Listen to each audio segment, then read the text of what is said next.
Om Swastiastu. Selamat pagi anak-anak. Senang sekali Ibu pagi ini bisa bertemu dengan kalian. Ibu mengharapkan kalian semuanya dalam kondisi yang sehat. Anak-anak, pertemuan kita ini adalah pertemuan ketiga pada saat pembahasan sifat koligatif larutan. Nah, dalam kehidupan kita sehari-hari anak-anak, kita sering mendapatkan masalah yang tentunya ingin kalian pecahkan. Contohnya, air akan mendidih lebih cepat di dataran tinggi daripada di dataran rendah. Nah, apa sebabnya? Nah, itulah yang salah satu contoh yang akan kita temukan jawabannya. Tetapi sebelum kita lebih lanjut membahas tentang sifat koligatif larutan, mari kita mengingat kembali bahwa sifat koligatif larutan itu dasar yang harus kalian pahami untuk memecahkan masalah-masalahnya adalah konsentrasi larutan. Nah, anak-anak, konsentrasi yang akan kita gunakan dalam pembahasan sifat koligatif larutan adalah kemolalan dan fraksi mol. Masih ingat bukan? Nah, Ibu mengulang dengan cepat dan kalian mengingatnya juga. Kemolalan adalah atau molaritas merupakan pernyataan konsentrasi larutan yang menyatakan jumlah mol zat terlarut dalam 1 kg atau dalam 1000 gram pelarut. Ya. Nah, ini ingat rumus-rumusnya. Kemolalan atau molaritas dilambangkan dengan M kecil. Jangan lupa ya. Ini ingat tanda mol. Kemudian yang ini gram, massa dalam gram. Nah, tanda P, lambang P itu adalah massa pelarut dalam gram. Nah, jangan lupa juga bahwa di kelas 2, di kelas 11 kita membahas tentang kemolaran. Sudah kita gunakan konsentrasi itu, ya. Apa bedanya dengan kemolalan? Dalam kemolaran yang kita bahas itu adalah mol zat terlarut dalam 1 liter larutan. Sedangkan kemolalan adalah mol zat terlarut dalam 1000 gram pelarut. Jadi jangan lupa ya perbedaannya itu. Nah, kita bisa mengkonversi kemolalan menjadi kemolaran atau sebaliknya. Kemolaran menjadi kemolalan dengan data yang harus diingat atau data yang harus ada adalah massa jenis. Massa jenis larutan itu adalah massa larutan per volume larutan. Nah, kemudian di kelas 10 kita sudah dikenalkan dengan konsentrasi persen massa. Apa sih hubungannya dengan kemolalan? Apa itu persen massa? Jangan lupa, persen massa adalah jumlah gram zat terlarut dalam 100 gram massa larutan. Ingat, dalam 100 gram massa larutan. Nah, larutan itu, Ibu ingatkan lagi, tersusun adalah antara zat terlarut dan zat pelarut. Berarti massa larutan itu adalah massa zat terlarut plus massa pelarut. Oke. Nah, kemudian contoh soalnya, mari kita perhatikan. Sebanyak 3,4 gram natrium klorida dilarutkan dalam 500 gram. Berapa molalitasnya? Berarti kita cari dulu molnya, mol dari dari larutan ini 23,4 gram NaCl per mR kali 1000 per gram pelarut. Jadi gram pelarutnya adalah 500 gram. Jadi nanti anak mendapatkan molalitas sebesar 0,8. Nah, itu Ibu ingatkan lagi sekarang, satu konsentrasi berikutnya adalah fraksi mol. Fraksi mol, apa kata fraksi mol yang anak ingat? Apa artinya? Fraksi itu adalah merupakan bagian. Berarti dalam larutan ada pelarut, ada zat terlarut. Berarti fraksi mol pelarut adalah bagian mol pelarut. Fraksi mol zat terlarut adalah bagian mol zat terlarut. Fraksi dilambangkan dengan X, berarti fraksi mol pelarut XP. Mol pelarut itu sama dengan mol pelarut per mol total. Mol total berarti mol pelarut tambah mol zat terlarut. Bagaimana dengan fraksi mol zat terlarut? Fraksi mol zat terlarut sama dengan mol zat terlarut per mol pelarut plus mol zat terlarut. Karena merupakan bagian-bagiannya, maka total fraksi molnya XP tambah XT itu adalah sama dengan 1. Contoh, berapa fraksi mol NaCl dalam air? Jika 14,6 gram NaCl kita larutkan dalam 150 gram air. Berarti kita cari dulu mol zat terlarut. Kita cari mol pelarutnya berapa, ya. Berarti satu-satu kita akan dapatkan mol NaCl adalah 0,25. Ingat, 0,25 dapat dari mana? Massa zat terlarut per mR. Massa pelarut per mR kita dapatkan sekian, ya. Nah, kemudian baru mencari XT. XT berarti 0,25 per mol total. Kita akan mendapatkan 0,029. Oke, Nana, kita lanjutkan. Karena tadi XT tambah XP sama dengan 1, maka fraksi mol airnya adalah 1 min fraksi mol zat terlarut. Oke. Nah, mari kita berlatih soal. Silahkan untuk dilihat, kemudian didiskusikan dengan teman-teman ya. Diskusikan dengan kelompoknya masing-masing.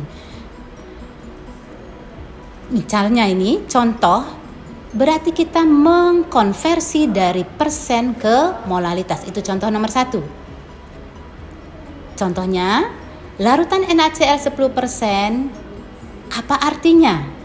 Berarti 10% artinya 10 gram NaCl dalam 90 gram air. Kenapa air? Karena di sini terlarutnya adalah air. Ya, berarti artikan persentase ini. Ya, kemudian yang kedua, terdapat larutan NaOH 2,5 molar. Berapa fraksi molnya? Ya, berarti anak akan mencari berapa massa zat terlarut NaOH dalam 2,5 molar dalam 1 liter larutan. Setelah mendapatkan massa zat terlarut, maka anak mencari mol zat terlarut, baru kemudian anak mencari fraksi molnya. Soal yang ketiga, fraksi mol, kita mengubah persentase menjadi fraksi mol, berarti persentase ini kita artikan apa artinya 6,4%. Berarti 6,4% artinya 6,4 gram naftalena dalam berapa gram pelarut? Berarti 100 min 6,4 gram naftalena. Itulah massa benzena. Ya, silakan diskusikan dengan kelompok masing-masing. Nah, anak-anak, kita sekarang akan mengingat kembali sifat koligatif larutan. Ya, yang pertemuan 1 dengan pertemuan 2 kita sudah lakukan eksperimennya bahkan ya. Nah, tentunya anak-anak, eksperimen yang kalian lakukan itu sudah akan memberikan jawaban kepada kita mengapa larutan akan memiliki titik didih yang lebih tinggi Nah, pada eksperimen Ibu tidak menyuruh mencari titik didih ya, tetapi waktu kita mendidihkan dan waktu kita membekukan. Ya, kita lanjutkan pembahasannya. Kita akan membahas apa sebabnya. Baiklah anak-anak, mari kita membahas mengapa larutan mendidih lebih cepat dibandingkan dengan pelarut. Kemudian ingat, kalian mendidihkan 2 larutan, larutan gula pasir dan larutan garam dapur. Apa bedanya keduanya? Mana yang lebih cepat anak dapatkan mendidih lebih cepat? Nah, mari kita bahas satu persatu. Anak-anak, ketika kalian memanaskan air adalah pelarut murni, maka di dalam pelarut murni kita tidak ada menambahkan zat padat non volatil atau zat padat yang tidak mudah menguap. Maka air murni atau pelarut murni itu menguap dengan tanpa hambatan, karena tidak ada gaya tarik menarik antara pelarut dan zat telarut, karena hanya ada pelarut. Ya, jadi dia menguap dengan cepat. Bagaimana jika ke dalamnya kita tambahkan zat telarut? Ya, misalnya kita tambahkan gula pasir, berarti nanti dalam larutan ada gaya tarik menarik antara air dengan molekul-molekul gula. Nah, apa jadinya ketika terjadi gaya tarik menarik? Tentu air atau pelarut murni akan mengalami hambatan pada saat penguapan. Jadi, yang mana akan memiliki tekanan uap yang lebih besar? Tentu yang memiliki tekanan uap lebih besar adalah pelarut murni, atau yang kalian lakukan di rumah adalah pelarutnya air. Air menguap lebih cepat sehingga tekanan uap pelarutnya lebih besar dibandingkan dengan tekanan uap dari larutan. Berarti yang menghambat penguapan itu adalah zat padat yang tidak mudah menguap atau zat terlarut yang kalian tambahkan ke dalam larutan. Nah, mari. Berarti terjadi penurunan tekanan uap. Tekanan uap pelarut murni lebih tinggi dari tekanan uap larutan. Berapa besar penurunan tekanan uapnya?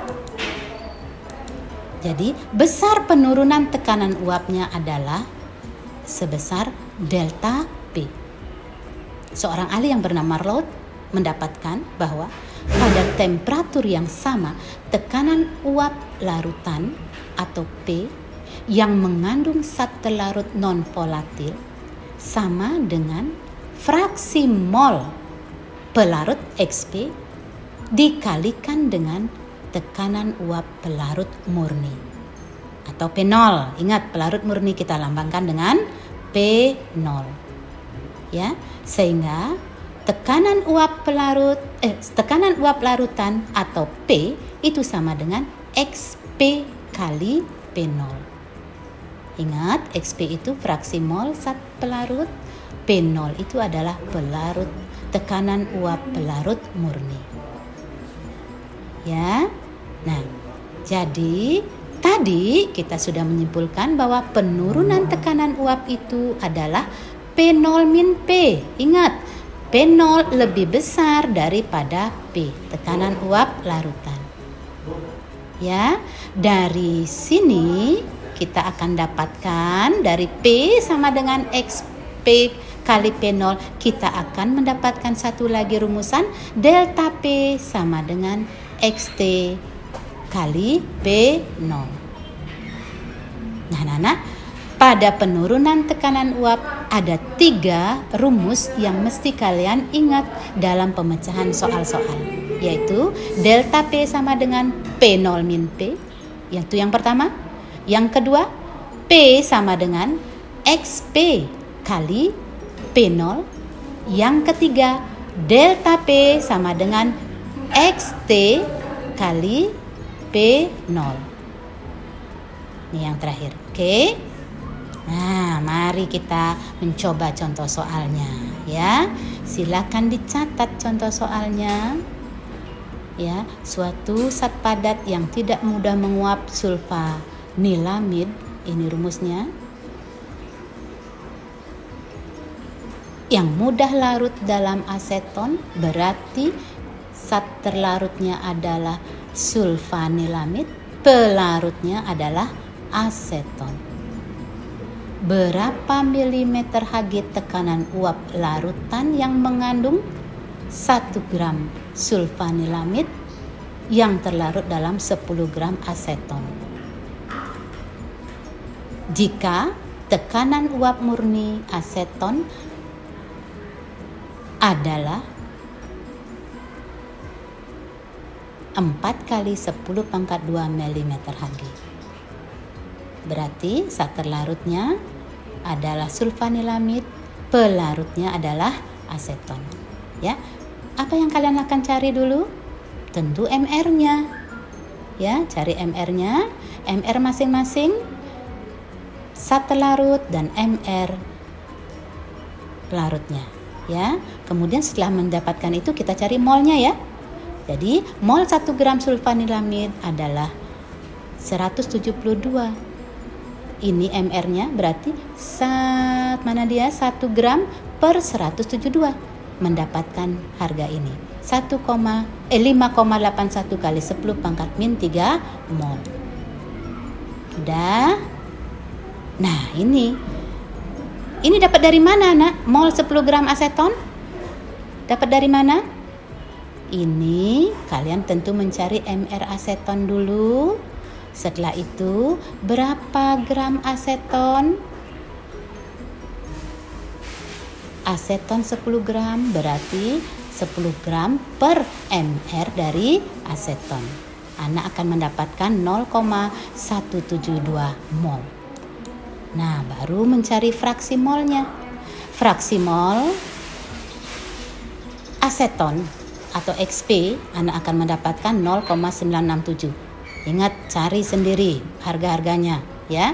Dengan menggunakan hukum Roth, maka kita akan mendapatkan harga P. P sama dengan XP kali P0. Nah, berarti XP-nya tadi berapa? 0,967 ya, kali berapa P0-nya? 4 kali 10 pangkat 2 mm Hg. Silakan dicoba, nanti kalian akan mendapatkan harga tekanan uap pelarutnya adalah 3,87 kali 10 pangkat 2 mm Hg. Silakan coba lagi ya. Nah, kemudian anak-anak, ada yang perlu diingat. Apa yang berpengaruh terhadap penurunan tekanan uap? Tentu berikutnya kita bahas yang dipengaruhi adalah titik didih dan titik beku dari larutan. Ya, adanya zat terlarut itu menyebabkan titik didih larutan tentu lebih tinggi daripada titik didih pelarut. Titik beku larutan tentu lebih rendah daripada titik beku pelarut. Kita bahas satu-satu ya. Kita bahas mulai dari titik didih. Berarti terjadi kenaikan titik didih larutan. Nah, ini diagram PT-nya. Mari kita perhatikan. Tekanan uap delta P, penurunan tekanan uap, hubungannya apa dengan kenaikan titik didih? Delta TB. Di sini kita dipakai delta TB berarti boiling ya Nak. Kemudian apa hubungannya dengan penurunan titik beku delta TF Forsen ya. Nah, perhatikan di sini berapa harga delta TB-nya, berapa harga kenaikan delta TB-nya berdasarkan diagram ini, maka besarnya adalah B aksen min B. Nah, ini dia. delta TB-nya adalah B aksen min B. Berapa besar penurunan titik bekunya? Berarti penurunan titik bekunya adalah sebesar berapa? TF0 min TF. TF0 min TF itu delta TB-nya. Ya. Oke, itu cara membacanya. Nah, ini kenaikan titik didih berarti sama dengan molalitas kali tetapan kenaikan titik didih molal pelarut murni atau KB. Tetapan ini tetapan konstanta ya. Nah, kita bahas satu persatu. M molalitas sudah kita Ibu ingatkan lagi tadi. KB itu tetapan kenaikan titik didih molal pelarut. Berarti kalau pelarutnya berbeda, tentu KB-nya akan berbeda, ya. Nah, ini sudah kita KB hanya bergantung pada pelarut. Jadi pelarutnya beda, KB-nya tentu berbeda, ya. Jadi kenaikan titik didih larutan itu sama dengan gram per mr kali 1000 per pelarut kali KB. Oke. Nah, bagaimana dengan titik beku? Titik beku turun dari titik beku pelarut. Berarti ada penurunan sebesar delta TF, ya. Berapa besarnya? Sama dengan tadi. Berarti molalitas kali KF. Ingat, KF itu adalah konstanta penurunan titik beku molal. Bergantung kepada pelarutnya. Pelarutnya berbeda, tetapan penurunannya juga berbeda, ya. Dah, ya. Ibu mengulang-ulang saja. Nah, mari kita lihat contohnya, ya. Ke dalam 10 gram air itu kita larutkan 0,3 gram urea. Hitunglah titik didihnya dan titik beku daripada larutan urea tadi dengan harga KB dan KF-nya, ya. Mari kita bahas satu persatu. Molalitas anak cari dulu, tolong diingat, gram 3 gram per mr dari urea, cari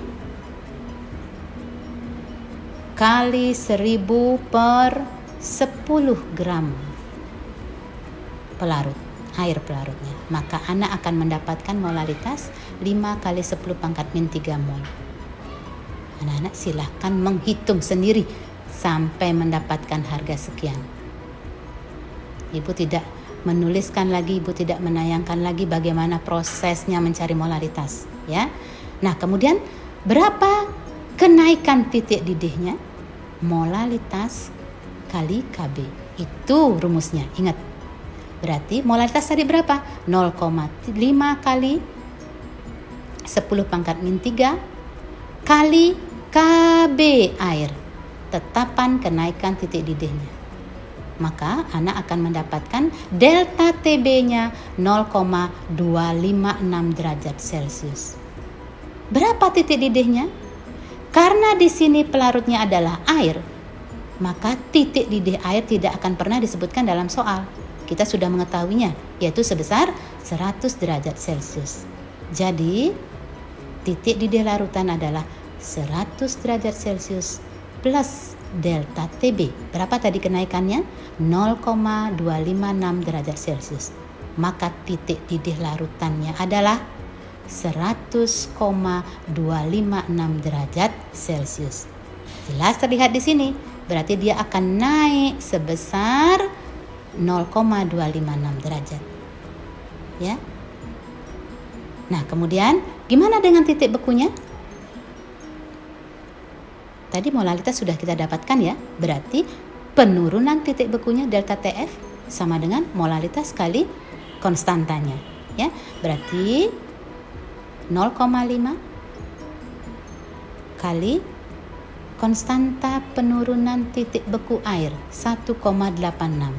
Anak akan mendapatkan 0,93 derajat Celcius.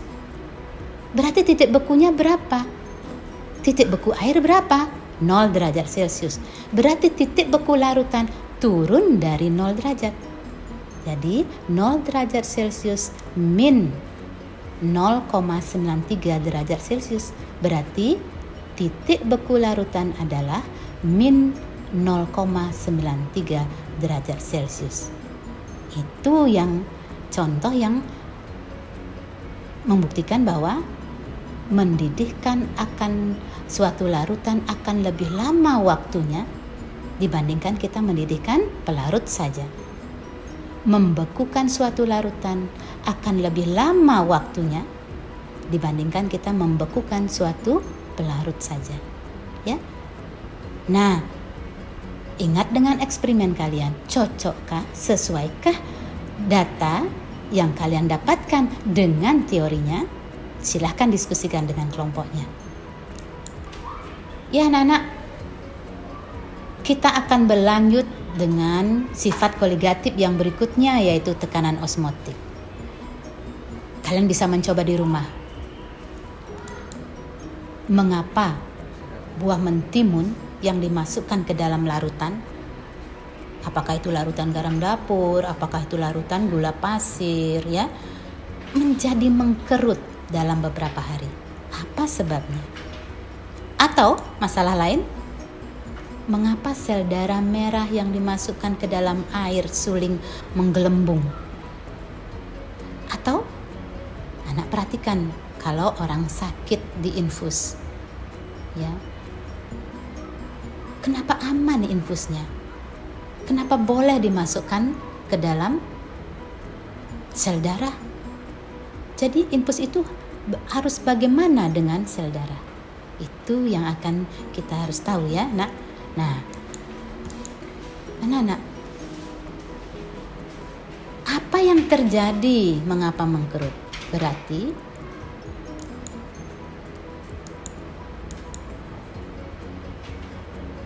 ada peristiwa yang menyebabkan mentimun mengkerut. Ada peristiwa yang menyebabkan sel darah menggelembung ketika kita rendam dalam air suling. Jadi, apabila suatu pelarut murni dipisahkan dengan larutannya, jadi ada dinding selaput semipermeabel yang memisahkan antara pelarut murni dengan sel darah merahnya, atau ada selaput semipermeabel yang memisahkan antara cairan dalam mentimun dengan cairan perendamnya, yaitu larutan gula pasir atau larutan garam dapur. Nah, mari kita lihat peristiwa ini. Peristiwa yang terjadi adalah peristiwa osmosis, anak-anak. Jadi apa itu peristiwa osmosis? Perhatikan gambar yang sudah Ibu tayangkan, ya.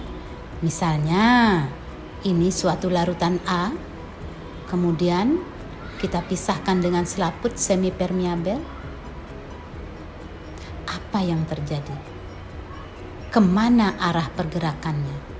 A itu adalah pelarut murni, B itu adalah suatu larutan. Jadi terjadi pergerakan pelarut dari A ke B. Inilah yang kita sebut dengan peristiwa osmosis.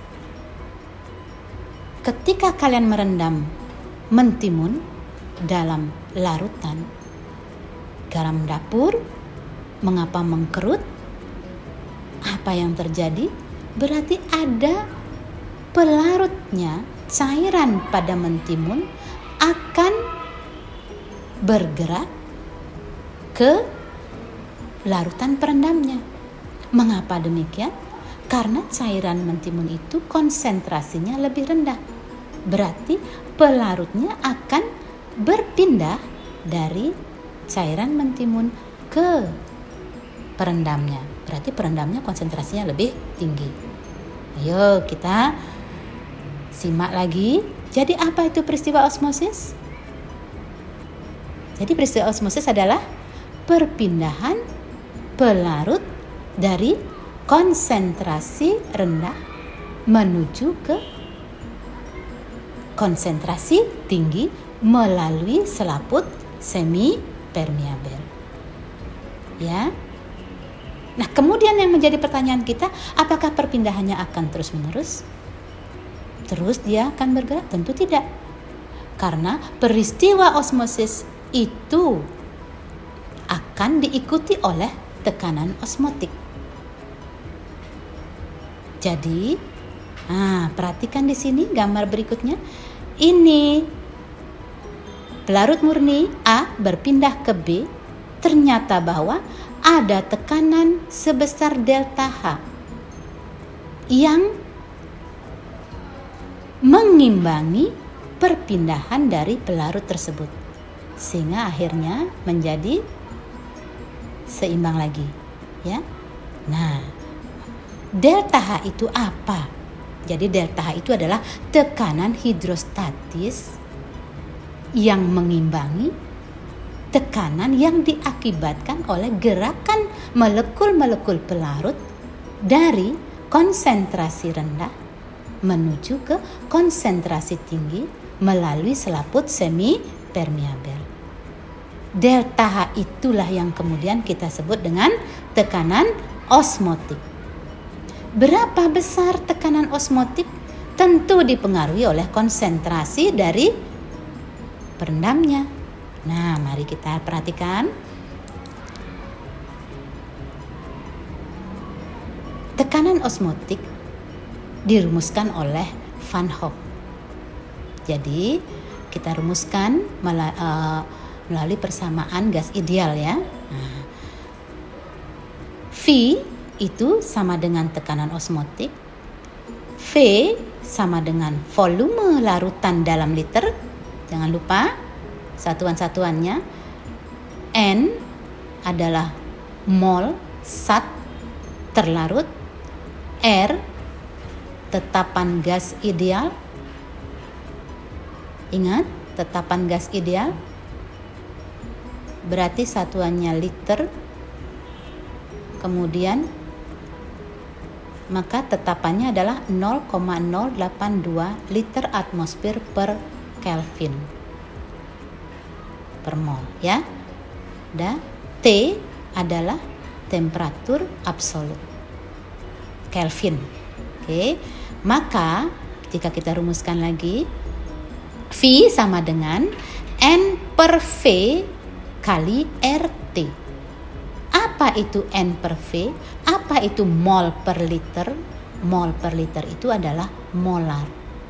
Berarti rumus lainnya adalah V sama dengan, kita turunkan rumus ini, maka V sama dengan M kali R kali T.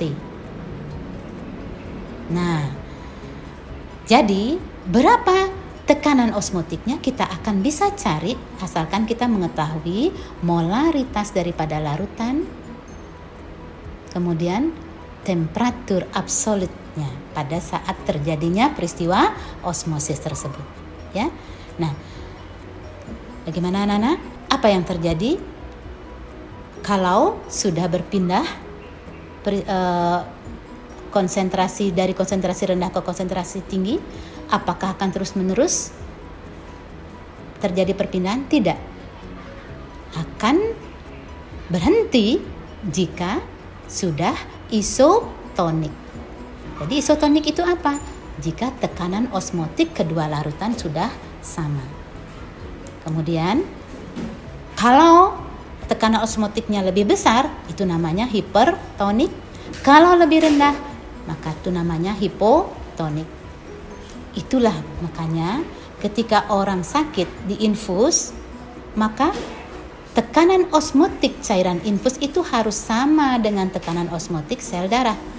Kalau tidak sama, apa akibatnya? Silakan dijawab sendiri, ya. Nah, mari kita coba contoh soal tekanan osmotik, ya. Kita akan larutkan sukrosa ke dalam pelarut air dalam suhu 27 derajat Celcius. Ya. Molnya berapa? Berarti 0,57 gram per mR sukrosa. mR sukrosa dapatnya 342. Sekian mol ya. Kemudian suhu absolut di sini Kelvin ya.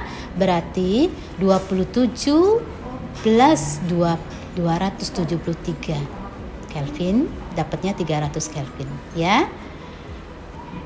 Volumenya 250 ml itu berapa liter? Nah, berarti sama dengan per 1000 ya. 250 per 1000 0,25 liter. Nah, mari kita cari. Berarti V sama dengan N per V, itu molar, ingat, kali R kali T. Ya, berarti mol kali R 0,082 kali T-nya tadi 300 per volume 0,25 liter. Maka tekanan osmotiknya adalah 0,164 atmosfer. Sudah? Bisa dipahami? Ibu ulang lagi ringkas. Berarti peristiwa osmosis menyebabkan adanya tekanan osmotik. Tekanan osmotik dipengaruhi oleh konsentrasi molaritas dan suhu. Ya. Nah. Udah? Kemudian anak-anak, yang menjadi pertanyaan ibu sebelumnya pada saat praktikum adalah mengapa larutan garam dapur dia mendidih lebih lama daripada larutan gula pasir? Membeku juga lebih lama daripada larutan gula pasir. Apa sebabnya? Tentu tolong diingat. Kita menyimpulkan sekarang. Berarti sifat koligatif larutan itu dipengaruhi oleh apa? Dari tadi kita membicarakan sifat koligatif dari awal, penurunan tekanan uap, kenaikan titik didih, penurunan titik beku, dan terakhir adalah tekanan osmotik. Lantas kita simpulkan apa yang mempengaruhi sifat koligatif? Ya, betul. Berarti yang mempengaruhi adalah jumlah partikel zat terlarut dalam larutan. Itu yang mempengaruhi.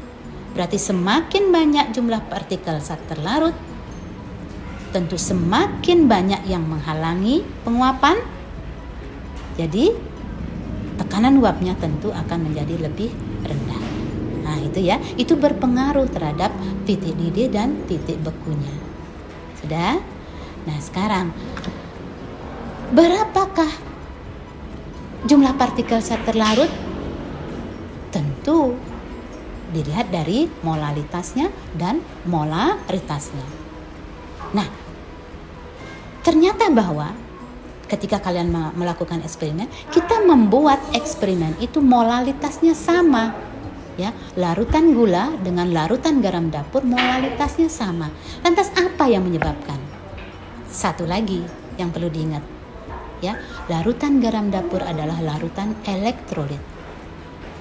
Berarti larutan elektrolit kita simpulkan akan mempunyai jumlah partikel yang lebih banyak daripada larutan non-elektrolit. Mengapa? Karena larutan elektrolit terionisasi menjadi ion, kation, dan anion.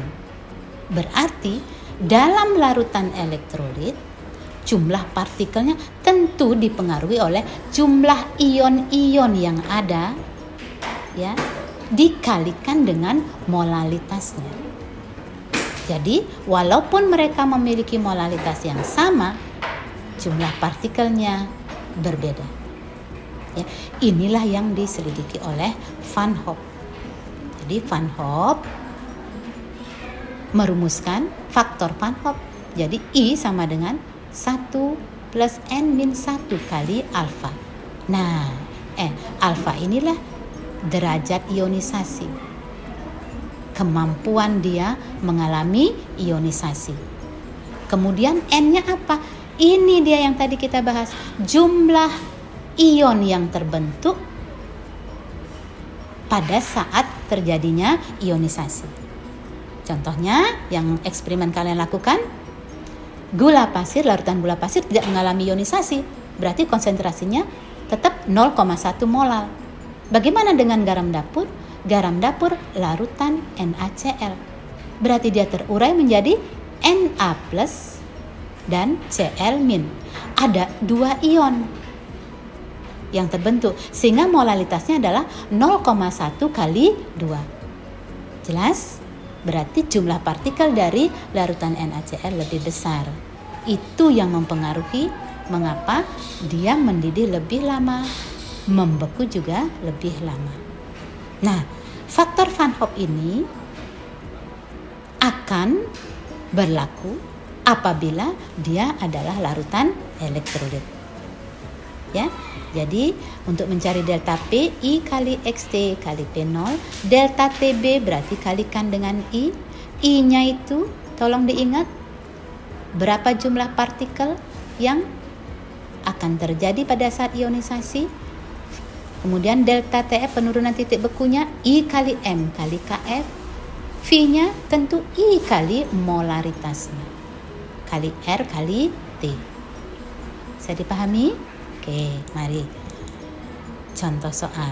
Nah, anak-anak, jika konsentrasi 0,1 molar, larutan berikut seluruhnya sama, mana yang titik didihnya paling tinggi?